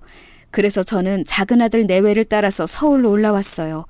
일단 큰아들이 실종되었으니 제가 정신을 제대로 차릴 수가 없어서 옆에서 도와줄 사람이 필요해 어쩔 수 없는 선택이기도 했었죠. 그런데 작은 아들네 와보니까 이건 도저히 머물 수 있는 환경이 아니더군요. 저와 큰아들이 지원해준 돈은 대체 어디로 갔는지 알 수가 없었어요. 작은 아파트, 그것도 정말 너무 오래되어서 녹물이 나올 정도로 낡은 아파트에 살더군요. 그 사이에 작은 아들네에 이사 온 후 한 번도 안 와본 것이 어미로서도 불찰이기는 하지만 그래도 좀 심했어요. 방은 3개인데 이미 다 큰 손자들 둘이 한 방을 쓰고 하나는 안방, 하나는 창고방으로 쓰다가 그 창고방을 대충 치워놓고 저한테 들어가라고 하더라고요. 일단 들어가라니 들어가기는 했는데 침대도 아니고 이부자리를 폈다 개키면서 써야 했어요. 저는 이미 다리가 불편한 상태였기 때문에 바닥에 앉기가 힘들었는데도요. 방이 너무 좁아서 의자고 침대고 놓을 공간이 안 나오기도 했어요. 그렇다고 해도 간이 침대라도 하나 들여놔줄 수 있는 거 아닌가요? 그래서 저는 작은 아들하고 며느리한테 며칠 뒤에 침대 이야기를 했어요. 나 다리가 불편해서 더는 바닥에서 못 자겠구나. 자고 일어날 때 다리가 너무 아파. 작은 침대라도 하나 들여놔주렴. 침대요? 아, 침대가 요새 얼마나 비싼데요. 뭐 100만 원 돈도 안 하잖니. 그 정도면. 무슨 말씀이세요? 지금 애 등록금 대려면 돈 모자란데. 학자금 대출한다고 하지 않았니? 그러니까 돈이 모자라서 대출하는 거잖아요. 엄마도 참. 작은 아들은 투덜거리면서 노골적으로 저를 못마땅해 하고 있었어요. 며느리도 고개를 돌리고 저를 외면하고는 있었지만 마찬가지였죠. 저는 좀 충격적이어서 가만히 입을 다물었어요. 큰아들이 없는 제 위치가 어느 정도인지를 새삼스럽게 알게 되는 듯한 기분이었거든요. 제가 그 말을 하고도 며칠 뒤까지 아무런 이야기가 없었어요. 그래도 다리가 너무 불편해서 이거 침대나 의자가 없으면 생활하다가 다리 관절이 완전히 나빠질 것 같은 기분이 들었죠. 말하기가 한층 조심스러워졌지만 저는 할 수 없이 다시 한번 작은 아들을 불러서 같은 이야기를 했어요. 또 같은 이야기에서 미안하다만 내가 정말 다리가 너무 불편하구나. 침대 작은 거 하나만 들여놔주렴. 아니면 내 돈으로 살 테니 들여놓을 때만 좀 도와주겠니? 기사 아저씨가 일은 다 할 테니까. 아, 진짜 이 좁은 집에 짐 하나 더 넣으면 얼마나 귀찮은지 아시면서 그래요? 강원도 집이야. 넓고 편해서 엄마 하고 싶은 대로 하고 사셨겠지만 여기서는 안 돼요. 다 사정에 맞춰서 살아야 한단 말이에요. 작은 아들은 투덜거리면서 한숨을 쉬었어요. 그러더니 골똘히 궁리하는 표정이 되었죠. 알았어요. 그럼 어떻게든 제가 엄마 편하게 뭔가 술을 마련해 볼게요. 아, 그래 줄래? 저는 작은 아들인 며느리를 설득해서 어떻게든 침대를 들여놓을 만한 술을 마련한다는 것인 줄 알았죠. 너무 당연하지 않을까요? 며느리가 살림살이를 도맡고 있는 사람이니까 아무래도 며느리한테 허락을 받아야 할 거예요.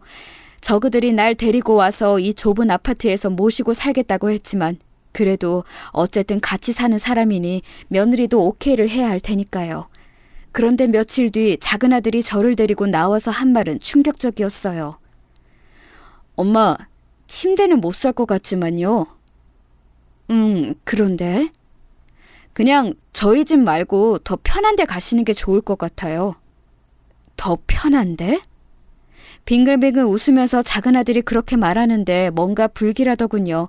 저는 불안한 얼굴로 작은 아들을 쳐다보면서 무슨 말인지 모르겠다고 고개를 저었어요. 무슨 소리니 그게? 요양원요. 아시면서 모른 척하세요? 뭐 요양원? 저는 너무 놀랐어요. 아니, 제가 나이가 많기는 해도 거동에 불편함은 없었고 정신도 맑았거든요. 혼자 생활하는데 아무런 지장이 없었어요. 그런 저한테 불편할까봐 자기네 집에서 함께 살자고 한 건 작은 아들네가 먼저였는데 그건 상관없이 저한테 요양원으로 가라니요. 너 요양원으로 가라니 그게 무슨 소리니? 요양원이 요양원이죠 뭐. 거기 가시면 침대도 있고 시중 들어주는 사람들도 있으니 편할 거예요. 그게 무슨 소리야. 거기는 죽을 날 받아놓고 거동 못하는 노인네들이 가는 곳이다. 난 멀쩡해. 절대 안 간다. 제가 펄쩍 뛰자 작은 아들은 입을 대빨 내밀고서 불평불만을 늘어놓기 시작했어요. 아니 거기가 뭐 어때서 그러세요? 사실 어르신들이 가는 곳 맞고 그래서 더 편할 텐데요. 난 거동 혼자 살 수 있다니까. 이럴 거면 그냥 나 시골집에 데려다다오. 나 혼자 얼마든지 산다. 형 없이 엄마 혼자 어떻게 살아요? 엄마도 뭐 이제 살 날 얼마 안 남은 거 맞지 뭘. 요양원 들어가서 여생 보내시면 조용하고 좋잖아요. 뭐? 너 그게 엄마한테 할 소리냐? 대놓고 살 날 얼마 안 남은 사람 취급을 하는데 어이가 없고 기가 막히더군요. 작은 아들이 속을 썩이기는 했지만 그래도 정말 온 성을 다해 길렀고 성인이 된 이후에도 제 사정에는 나름대로 애를 써가면서 뒷바라지를 해주려고 노력했어요. 그런데 이제 와서 형이 없다고 저를 이런 식으로 취급하다뇨. 너 엄마를 요양원으로 보내고 뭘 어쩌려고 그러는 거니 대체? 아니 엄마 뭘 어쩐다고 그래. 어차피 내가 엄마 아들인데 뭘 하겠어요. 내가 그걸 모르겠어서 그런다. 대체 무슨 생각이야? 제가 화를 내자 작은 아들은 일단 자리를 모면하자는 생각인 듯이 말을 이리저리 돌렸어요. 나는 이제 너 못 믿겠다. 대체 뭘 하려는 거니? 생각이 있는 거야? 아이고 정말 너무 과하게 걱정하시네. 작은 아들은 제가 계속 추궁하자 결국 화를 내면서 말을 했죠. 엄마, 아들 이제 나 하나 남았어요. 나도 좀 편하게 살자. 그동안 형하고 엄마만 둘이 편하게 살았잖아. 나하고 애들 엄마 고생하는 거 그렇게 외면하고 살았으면서 미안하지도 않아요? 엄마는 항상 그런 식이지. 옛날에도 형한테만 밥 많이 주고 형만 칭찬하고 형한테만 용돈 주고. 순간 말문이 막히더군요. 제가 치매가 걸려서 옛날 일을 완전히 잊은 게 아니라면 절대 그런 일은 없었어요. 큰아들은 도리어 제가 받은 밥에서 남겨서 절 주려고 했고 그 밥을 빼앗아 먹은 건 작은 아들이었죠. 너무 화가 나서 말을 어떻게 할 수가 없는데 작은 아들이 그 틈을 안 놓치고 대거리를 하더라고요. 그동안 엄마하고 형하고만 편히 살아서 좋았겠어요. 그런데 이젠 그렇게 안 돼요. 나 애들 등록금도 내야 하고 사업 자금도 융통 좀 해야 한다고. 강원도 집만 세주고 형 앞으로 되어있는 예금만 조금 내줘도 우리 집 숨통 트일 수 있어요. 엄마는 그냥 요양원이라 들어가서 살아요. 엄마 통장하고 도장, 신분증 전부 내가 가지고 있으니까. 작은 아들의 눈은 이미 욕심으로 완전히 어두워져 있었죠. 가만히 보니 이미 저를 데리고 올 때부터 며느리와 이야기가 되어 있었던 모양이었어요. 그러니까 며느리하고 이리저리 말을 해본 다음 일단 자네 집으로 데리고 와서 있게 하다가 요양원으로 보내버릴 셈이었던 거였죠. 그 속셈도 모른 채 저는 쫄래쫄래 따라와 버린 거였고요. 너의 아버지와 형 보기 부끄럽지도 않니? 어떻게 이럴 수가 있어? 제가 힘이 빠져서 축 늘어져서 그렇게 말하자 작은 아들은 도리어 콧방귀를 뀌었어요. 그러게 미리 잘하셨으면 제가 안 이러죠. 어려운 아들 계속 무시하시다가 이제 좀 후회되세요? 내가 대체 언제... 아무튼 엄마 요양원 가시는 것을 알고 계세요. 애들 엄마하고도 다 이야기해놨어요. 작은 아들은 그렇게 일방적으로 통보해버렸어요. 그리고 며칠 뒤 정말로 작은 아들과 며느리가 제 짐을 꾸려서 저더러 나오라고 하더군요. 며느리 얼굴이 너무 밝아서 여태까지 본 적도 없는 표정을 하고 있었어요. 지금까지 저를 대하면서 그렇게 밝은 표정을 한 적이 없었거든요. 저는 애들한테 안 가겠다고 반대할 만한 의지조차도 사라진 상태였어요. 큰아들은 실종되고 저 혼자 남은 상태에서 둘째 아들은 대놓고 저한테 요양원으로 가라, 그리고 재산 내놔라 하고 말하는 상태였으니 말이에요. 그래도 저는 제 아들이 설마 이렇게까지 저를 막대하리라고는 상상도 하지 못했었어요. 얼른 나가세요, 어머님. 며느리가 저의 등을 밀면서 재촉하더군요. 기어코 요양원으로 쫓아내고 재산만 가져가겠다는 태도라서 저는 너무 서러웠어요. 너희들 정말 이러면 안 되는 거다. 나중에 벌 받아. 제가 기어코 토해놨던 말에도 며느리는 새침한 얼굴로 돌아볼 뿐이었죠. 그렇게 말씀하지 마세요, 어머님. 자식들 벌 받는다고 저주하시는 분이 어떻게 어머님이세요? 저희한테 그동안 그렇게 서운하게 하셨으면 이 정도는 생각하셨어야죠. 내가 뭘 그리 서운하게 했니, 너희들한테? 너희 집에 간 돈만 해도 억대가 넘어. 아파트 2채는 샀겠다. 아파트 2채라뇨. 한 채도 안 돼요. 돈은 잔뜩 버시면서 힘든 작은 아들한테 그 정도 주셔놓고 지금 유세하시는 건가요? 며느리가 표독스럽게 저를 노려보더군요. 너무 어처구니가 없었어요. 며느리와 작은 아들은 정말로 저한테 너무너무 서운하고 제가 못할 짓을 해왔다고 생각하는 모양이었어요. 아니, 그러면 사업 실패니 생활고니 하면서 계속해서 돈을 빼가려고 호시탐탐 노리는 작은 아들한테는 돈을 물쓰듯이 썼어야 했을까요? 심지어 그 돈은 제 것도 아니었어요. 저희 큰아들이 번 것이었죠. 저는 그 자리에 주저앉아서 이판사판으로 애들한테 삿대질까지 했어요. 나 못 간다. 날 요양원으로 보내고서 너희들이 너희 형하고 내 재산으로 무슨 짓을 할지 알고? 왜 이러세요? 앞집에서 듣겠어요. 남 부끄럽게 이런 짓 좀 하지 마세요. 어쩜 체면도 없이. 작은 아들과 며느리가 신경질을 내면서 양쪽에서 제 팔을 붙들고 이렇게 세우려 하더군요.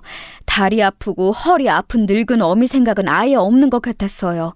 저는 울었지만 작은 아들 내외가 전혀 저를 봐줄 생각이 없었죠. 애들한테 이끌려서 주차장에 내려가서 멍하니 서 있는데 차 문도 안 열어주고 기다리라고 하더군요.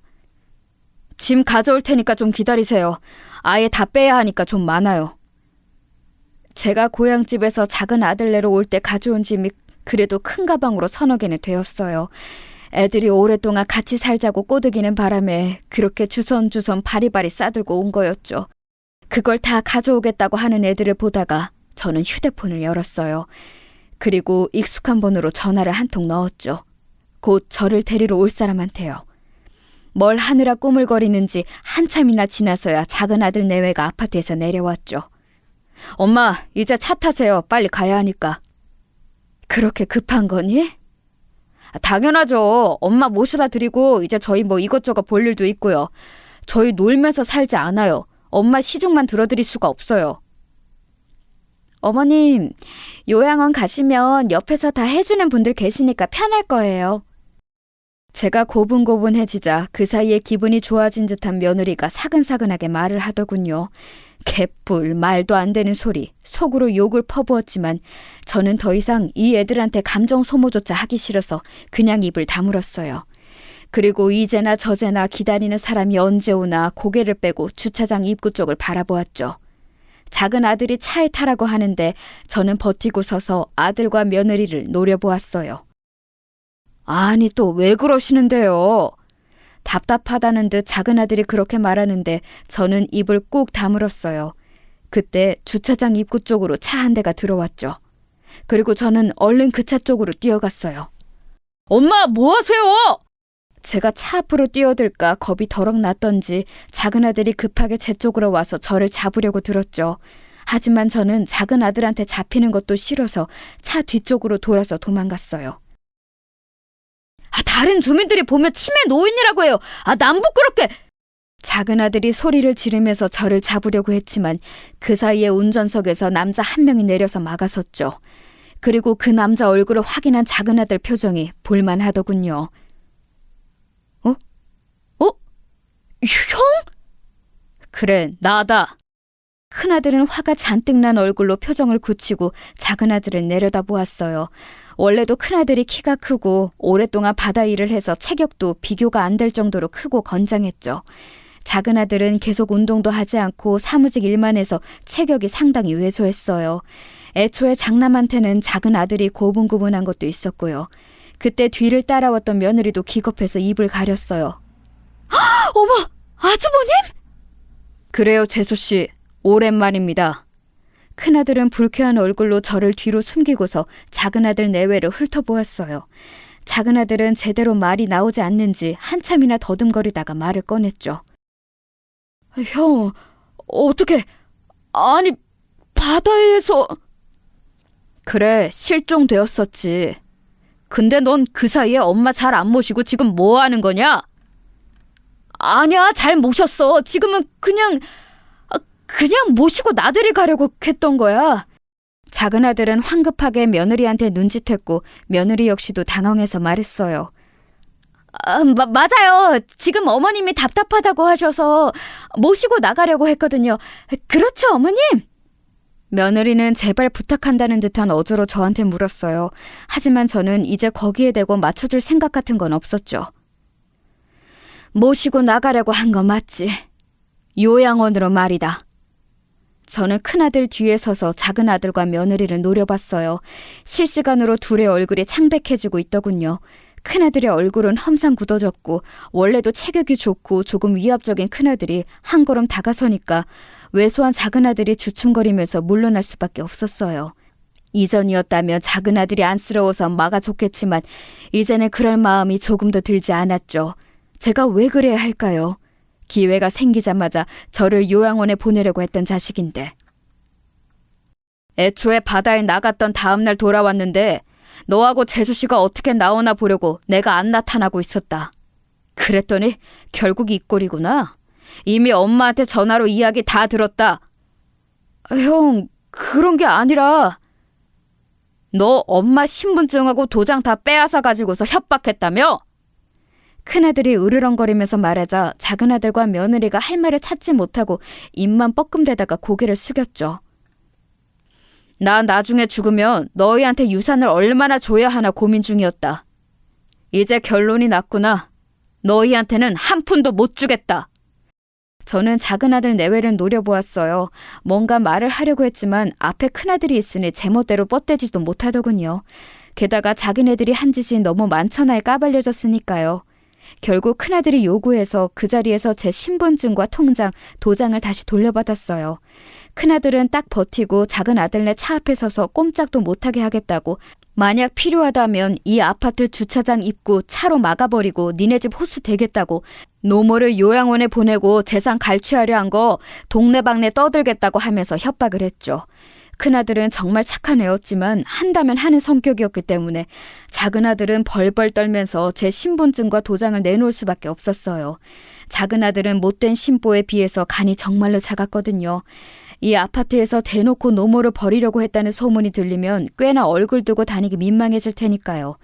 큰아들은 한치의 양보도 없이 작은 아들을 몰아붙였는데 그걸 보는 제가 어찌나 속이 시원하던지 제 짐까지 전부 다 큰아들 차로 옮기고서 저는 큰아들 차에 탄 채로 한숨을 쉬었어요.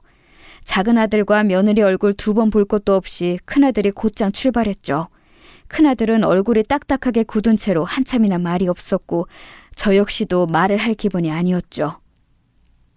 고생하셨어요, 엄마. 시간이 한참 지난 뒤에 큰아들이 그렇게 말하는데 눈물이 팍 터지더라고요. 예, 사실 큰아들이 바다에 나갔다가 위험한 상황을 만나기는 했었지만 그 다음날 잘 돌아왔어요. 저한테도 연락을 해주어서 사실 마음을 놓고 있었죠. 큰아들이 무사히 돌아왔다는 사실을 알고는 있었는데 이왕 이렇게 된 거 한번 둘째네가 어떤 생각을 품고 있나 좀 보자 하면서 큰아들과 말을 맞췄었어요. 그래도 손자들이 장성했고 그간 왕래가 드물었으니 좀 정신을 차렸을까 기대도 하면서 말이에요. 세월이 지나면 철이 없던 사람도 철이 들게 마련이잖아요. 하지만 결과적으로는 전혀 변함이 없고 도리어 악화만 된 상태였던 거죠. 됐다. 원래도 없는 셈 쳤으니 이제 완전히 없어졌다고 생각하련다. 저는 눈물을 닦으면서 고개를 절레절레 흔들었어요. 작은 아들도 내 배 아파 낳은 자식이니 어찌 안 아깝겠냐면서도 그래도 저한테는 장남이 있었으니까요. 원래도 괘씸하다 생각하고 있었으니 이제와 달라질 것도 없었어요. 그저 아까운 것은 손자들 뿐이었죠. 손자들은 애들이 정말 착하고 저를 좋아해줬거든요. 제가 조금 도와주면 학자금 정도는 걱정 없을 수 있겠죠. 하지만 그 애들의 복이 거기까지겠거니 생각하면서 잊어야만 했어요. 어차피 손자들의 부모는 제가 아니고 작은 아들 내외였으니까요.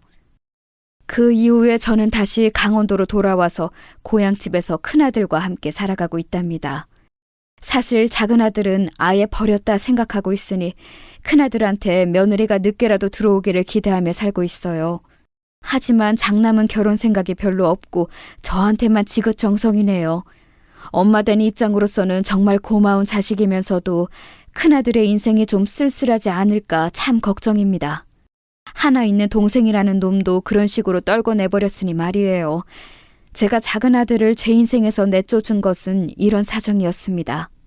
이제 가능한 작은 아들한테 상속을 안 할 수 있는 방법을 찾고 있어요. 유류분도 받아가지 못하게 하고 싶네요. 어떻게든 생전에 먼저 증여하든지 기탁을 하든지 해서라도 작은 아들놈이 아무것도 받지 못하게 하려고 해요. 작은 놈이 사람답게만 굴었어도 이 짓은 안 했을 거라 생각되어서 서럽네요. 그래도 자식 농사 하나는 성공했으니 제 인생 절반은 성공이라 생각하고 살렵니다. 제 이야기는 여기까지입니다.